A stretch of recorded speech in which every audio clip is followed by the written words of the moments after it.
Hello students, good morning to all. Welcome back to Moresar classes. आज मैं students आपके लिए बायो में लैब प्रोसेस चैप्टर में रेस्पिरेशन इन एनिमल्स लेकर के आया कि अभी तक आपने जैसे मेरी प्रीवियस वीडियो देखी होगी, उसमें आपने पढ़ा होगा और देखा भी होगा और हाई होप के समझ में भी आया होगा आपको कि रेस्पिरेशन इन प्लांट्स के बारे में। अब मैं आपको रेस्पिरेशन इन एनिमल्स के बारे में बताने जा रहा हूँ।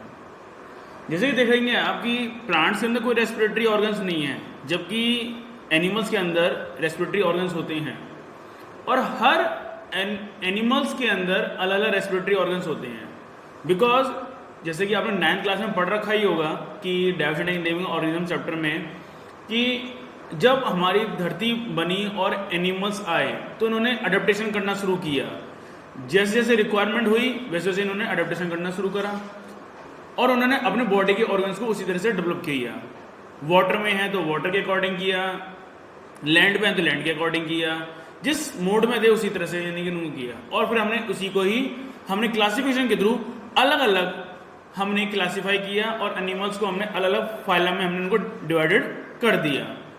तो जैसे देखेंगे क्योंकि एनिमल्स को मोटाइल नेचर के होते हैं यानी चलने वाले होते हैं, तो उनको ज़्यादा से ज़्यादा एनर्जी रिक्वायरमेंट होती है और ज़्यादा से ज़्यादा एनर्जी रिक्वायरमेंट होने के लिए ज़्यादा से ज़्यादा गैस की जरूरत होगी, इन्हें ऑक्सीजन की जरूरत होगी। और ऑक्सीजन क्योंकि ब्रेक डाउन ऑफ फूड करता है, एनर्जी हमें देता है, तो इसीलिए उनको ज़्यादा से ज़्यादा एनर्जी की रिक्वायरमेंट होती है। इसीलिए वो ज़्यादा से ज़्यादा क्या गैस को लेते हैं, तो इसलिए इनके पास स्पेशल टाइप का ऑर्गन्स होता है। तो मैं आपको बताने जा रहा हूँ कि इसी में कि स्पेशल टाइप के ऑर्गन्स किस तरह के होते हैं इनके पास। तो देखेंगे रेस्पिरेशन इन एनिमल्स, जैसे कि मैंने कुछ एग्जांपल्स लिए हुए हैं यूनिसेलुलर से लेकर के मल्टी सेलुलर तक की मेरे पास एग्जांपल लिए हुए मैंने आपके सामने। और उसमें मैंने जैसे ले रखा है सबसे पहले यूनिसेलुलर का अमीबा पैरामीशियम प्लेनेरिया। ये सारे ऐसे ऑर्गेनिज्म्स हैं, ये तो प्रोटोजोआ में आने वाले ऑर्गेनिज्म्स हैं, ठीक है। तो ये ऐसे ऑर्गेनिज्म हैं जिनमें सेल मेम्ब्रेन प्लेनेरिया प्रोटोजोआ में नहीं आता है, ठीक है। सेल मेम्ब्रेन से ये रेस्पिरेशन करते हैं क्योंकि इनकी सेल होती है और ये बहुत ही अमीबा पैरामीशियम तो बहुत ही छोटे ऑर्गेनिज्म्स हैं, सिंगल सेल वाले हैं। तो इनके क्या है कि सेल में सीधे क्या हुआ, वाटर से ये ऑक्सीजन को लेते हैं बाय डिफ्यूजन प्रोसेस के थ्रू और diffuse in oxygen inside the cell and diffuse out by the cell membrane, ठीक है। सेल मेम्ब्रेन के थ्रू यानी कि CO2 बाहर निकल जाती है इसमें।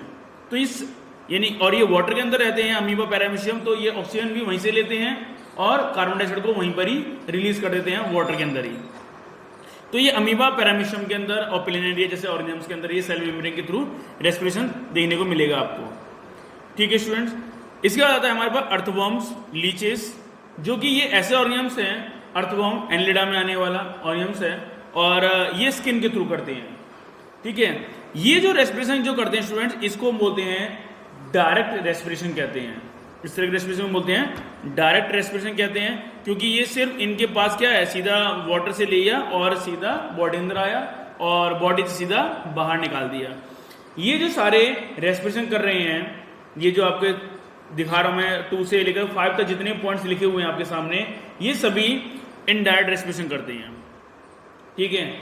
और ठीक है, तो अर्थवर्म्स और लीचेस ये क्या करते हैं, स्किन के थ्रू रेस्पिरेशन करते हैं और इस तरह के रेस्पिरेशन को बोलते हैं क्यूटेनियस रेस्पिरेशन कहते हैं, ठीक है स्टूडेंट्स। क्यूटेनियस रेस्पिरेशन कहा जाता है इसे, ठीक है। तो इसके एग्जांपल जैसे कि अर्थवर्म हो गया, लीचेस हो गया, नीरिस हो गया, फ्रॉग हो गया, ये सभी इसी के थ्रू करते हैं ये, ठीक है। इसके बाद आपके सामने है फिश, प्राउंस और ये सब वाटर में रहने वाले ऑर्गेनिज्म्स हैं, एक्वाटिक एनिमल्स हैं जो गिल्स के थ्रू करते हैं, ठीक है ना। आपने देखा होगा कि जो फिश होती हैं वो माउथ के थ्रू वाटर को लेती है और गिल्स के थ्रू यानी वाटर को निकालती जाती है और ये गिल्स ही क्या करते हैं, वाटर में से ऑक्सीजन को निकालने का काम करते हैं। एक क्वेश्चन भी आता है स्टूडेंट्स इसमें कि why aquatic animals faster breather than the terrestrial animals, because of क्योंकि वाटर के अंदर जो ऑक्सीजन जो होती है वो डिजोल्व फॉर्म में होती है, तो उसको सेपरेट करने में टाइम लगता है। जबकि जो टैक्सी एनिमल्स होते हैं वहाँ पर ऑक्सीजन जो होती है वो फ्री फॉर्म में होती है और वहाँ से डायरेक्टली ले ली जाती है, तो इसलिए उनको इतनी फास्ट ब्रीथ करने की जरूरत नहीं पड़ती है जितना कि एक्वाटिक एनिमल्स को फास्ट ब्रीथ करने की ज़रूरत पड़ती है। तो इसीलिए कहते हैं हम कि फिश और प्रॉन्स मसल्स यानी कि किससे करते हैं, गिल्स के थ्रू करते हैं, ठीक है। इसी तरह से नेक्स्ट पॉइंट है इंसेक्ट्स, जैसे देखेंगे grasshopper, cockroach, house fly and mosquito and some examples और आपके स्पेरिकल्स से करते हैं। और इसके अंदर एक ट्यूब प्रेजेंट होता है, एक जो पॉइंट होता है इसके अंदर जो होल टाइप का होता है उसे हम ट्रैकिया कहते हैं, जिसमें एक प्रेजेंट होता है पाइप, उसे हम बोलते हैं ट्रैकिया कहा जाता है, ठीक है। तो उसके थ्रू ये करते हैं रेस्पिरेशन, ये क्योंकि सारे किस में आने वाले, आर्थ्रोपोडा में आने वाले ऑर्गेन्स है ये।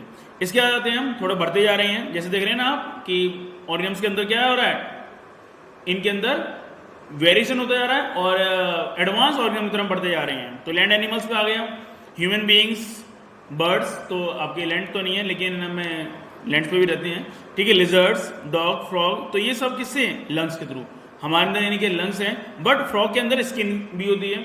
और ये क्या करते हैं कि जब वाटर के अंदर होते हैं तो स्किन से करते हैं, जब लैंड पे होते हैं तो ये लंग्स से रेस्पिरेशन करते हैं ये। तो इसीलिए हमारे यानी कि बॉडी के अंदर जैसे देखेंगे लंग्स यानी क्या करता है, ऑक्सीजन को लेता है यानी कि नोस्ट्रिल्स के थ्रू लिया जाता है और फास्टर ये ब्रीदर करते हैं, ठीक है। और जिससे यानी कि एक स्पेशल ऑर्गन कहा जाता है ये हमारी बॉडी के अंदर लंग्स, और ये क्योंकि हमें हमारी बॉडी को ज़्यादा से ज़्यादा एनर्जी की रिक्वायरमेंट होती है, इसीलिए ये फास्टर ब्रीदर यानी कि करने में हेल्प करते हैं ये, ठीक है स्टूडेंट्स।